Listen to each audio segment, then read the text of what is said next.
सभी को नमस्कार। कल हमने रिपोर्ट क्या होती है, रिपोर्ट लिखने से क्या फ़ायदे होते हैं, इसका क्या महत्व है, इन सब पर चर्चा की थी। आज हम रिपोर्ट्स के प्रकार अर्थात रिपोर्ट किस ढंग से लिख सकते हैं, कितने तरीके से लिखे जाएंगी, इसके संबंध में चर्चा करेंगे। रिपोर्ट दो तरीके से हम लिख सकते हैं, एक तो लिखित रिपोर्ट और दूसरी होती है मौखिक रिपोर्ट। लिखित रिपोर्ट जो है वो बहुत अधिक प्रचलित है।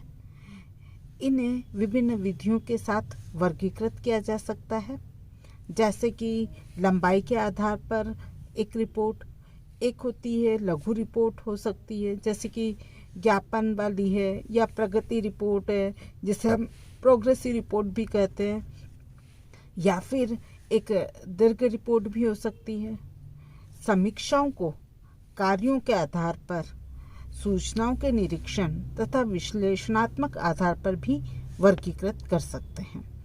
सूचनात्मक जो रिपोर्ट है वह क्या होती है, एक तथ्यगामी रिपोर्ट होती है, बिना किसी विश्लेषण या निष्कर्ष के इसको लिखते हैं।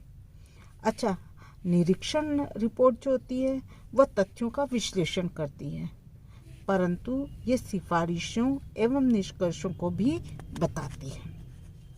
इसी तरह से विषय सामग्री तथा मंतव्य के ऊपर निर्भर करते हुए भी रिपोर्ट को एक अलग तरीके से वर्गीकृत कर सकते हैं। नई मध्य भी समीक्षा लेखन या रिपोर्ट के लेखन के स्वरूप हैं। मतलब कई नई चीज़ें जो आती है वो भी हम रिपोर्ट लिखने में प्रयोग कर सकते हैं, जो विभिन्न प्रकार से घट रही घटनाओं की बारे में हमें जानकारी देती है। जैसे एक पुस्तक की जो रिपोर्ट है वह इस ढंग से तैयार की जाती है, इस मंशा से तैयार की जाती है कि पुस्तक सामग्री का आलोचनात्मक स्वरूप से विश्लेषण किया जाए। यह एक लेखक की पुस्तक में लिखे जाने के पीछे उसकी क्या मंशा थी या क्या मनोरथ थी, इसकी भी जानकारी देती है। ठीक है। अच्छा, पाठक तथा लेखक के मध्य स्थापित संबंधों के आधार पर रिपोर्ट का वर्गीकरण जो है हम कर सकते हैं। इसमें होता है प्रशासकीय, फिर व्यावसायिक और स्वतंत्रता स्वरूप इसको वर्गीकृत हम कर सकते हैं। एक प्रशासकीय जो रिपोर्ट होती है उसे संगठन के सहायक द्वारा लिखा जाता है और जिसे इस कार्य को करने के लिए कहा गया है। दूसरा जो व्यावसायिक रिपोर्ट है उसे उस व्यक्ति द्वारा लिखा जाता है जिसका संबंध संगठन के बाहर होता है और उसे ये कार्य करने को कहा गया है। और एक उन्मुख रिपोर्ट जो है वह जनसाधारण के लाभ के लिए प्रकाशित की जाती है। ठीक है। ये सभी वर्गीकरण जो होते हैं पारस्परिक रूप से विलक्षण वाले नहीं होते, और जैसे कि एक प्रशासकीय जो समीक्षा एक दीर्घ विश्लेषणात्मक समीक्षा हो सकती है, तो हम अब इसको भी आगे वर्गीकृत कर सकते हैं। दोनों ही दीर्घ समीक्षाएं हो सकती है। पहली इसमें तकनीकी समीक्षा होती है और दूसरी होती है प्रबंध समीक्षा या लोकप्रिय समीक्षा। अब हम आते हैं कि तकनीकी समीक्षा क्या होती है। तकनीकी रिपोर्ट जो है या टेक्निकल रिपोर्ट जो है एक दीर्घ रिपोर्ट होती है और इसमें पूर्ण प्रलेखन होता है, चूँकि प्रत्येक चीज़ का इसमें विस्तार से वर्णन भी किया जाता है। ठीक है। अच्छा, इस रिपोर्ट को लिखते समय हमें कुछ विषय सामग्री का ध्यान रखना चाहिए, या एक तकनीकी जो रिपोर्ट होती है उनकी विषय सामग्री क्या क्या हो सकती है, जैसे कि रिजल्ट समरी इसमें लिखी होती है, उसको सारांश में संक्षिप्त में लिखते हैं। फिर स्टडी का नेचर क्या है, उसका स्टडी का उद्देश्य, समस्या का कथन आदि सबका वर्णन होता है। फिर रिसर्च डिज़ाइन क्या है, फिर आंकड़े या डाटास की प्रकृति, उनके स्रोत क्या हैं, फिर उनकी सीमाओं का भी उल्लेख किया जाता है। फिर आंकड़ों का विश्लेषण, एनालिसिस ऑफ डाटा, और इसके प्रस्तुतिकरण को सारणियों, चार्टों, चित्रों के द्वारा दर्शाया जाता है। फिर कंक्लूज़न में भी इसमें लिखा जाता है कि इसमें जो आपके ऑब्जर्वेशन का सारांश है, उसके ऑब्जर्वेशन की जो तात्पर्य क्या था और उसकी क्या नीति थी, उसकी भी व्याख्या की जाती है, और फिर बिब्लियोग्राफी भी दी जाती है। फिर अपेंडिक्स में समूची समर्थन योग्य सामग्रियाँ जैसे प्रश्नावलियाँ आदि का इसमें विवरण होता है। फिर अपेंडिक्स में एक विषय सूची को इसमें सम्मिलित किया जाता है। अच्छा, तकनीकी समीक्षा की विशेष सामग्री की एक सामान्य धारणा उपलब्ध करती है कि विषय सामग्री अगर बदल सकती है तथा कुछ प्रभाव के उलझाव भी आ सकते हैं।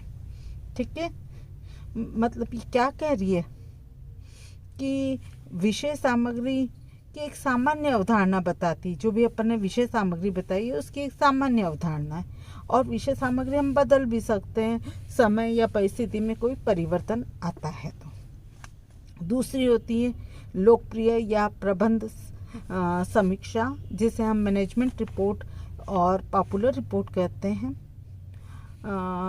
ये जो रिपोर्ट होती है वह ऑब्जर्वेशन को तीव्र रूप से पढ़ने तथा शीघ्र ज्ञान का बोध और अध्ययन के तात्पर्यों को जानने के लिए प्रोत्साहित करती है। ठीक है, अच्छा, ये जो है ऑब्जर्वेशन के तेजी से पठन, शीघ्र ज्ञान के बोध और अध्ययन का क्या तात्पर्य था, इसको प्रोत्साहित करती है। तो इसके लिए इसमें कुछ विशेष बातों पर हमें ध्यान देना चाहिए।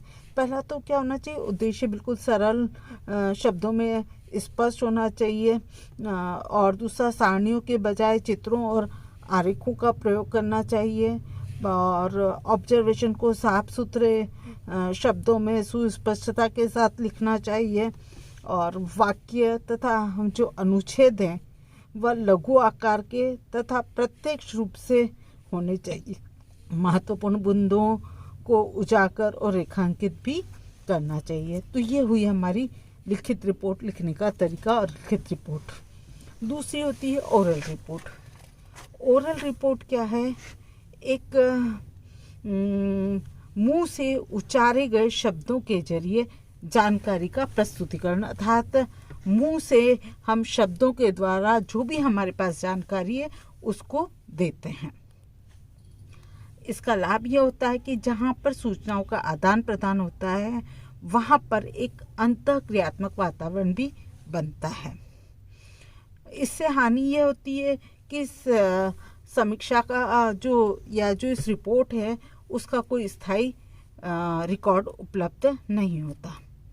लिखित रिपोर्ट के मामले में यदि पाठक के मन में कोई संदेह है या दुविधा है तो वो पुनः दस्तावेज या प्रलेखों से अपनी जानकारी ले सकता है या उसके संबंध स्थापित कर सकता है, दोबारा पढ़ सकता है, जितनी बार इच्छा हो उतनी बार उसको पढ़कर अपने मन के भ्रम को दूर कर सकता है।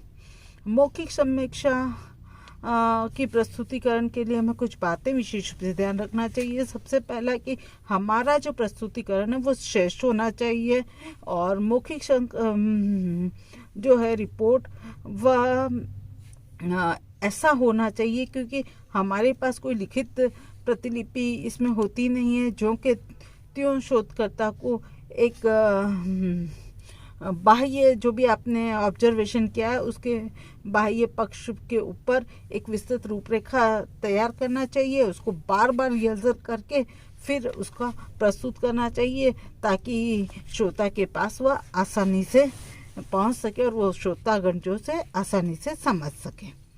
दूसरा, मौखिक जो रिपोर्ट है उसके खालीपन और कठोर प्रतिलिपि को आरेखों, सारणियों और चित्रों के द्वारा भी हम कुछ हद तक बता सकते हैं, जिसके लिए हमें जो प्रस्तुत करता है या जो रिपोर्ट बोल रहा है उसको ऑडियो विजुअल एड्स का उपयोग कर सकते हैं हम, जैसे ओवरहेड प्रोजेक्टर के द्वारा भी जानकारी दे सकते हैं, या जानकारी के प्रदर्शन के लिए जो स्क्रीन होता है उसका भी उपयोग हम कर सकते हैं।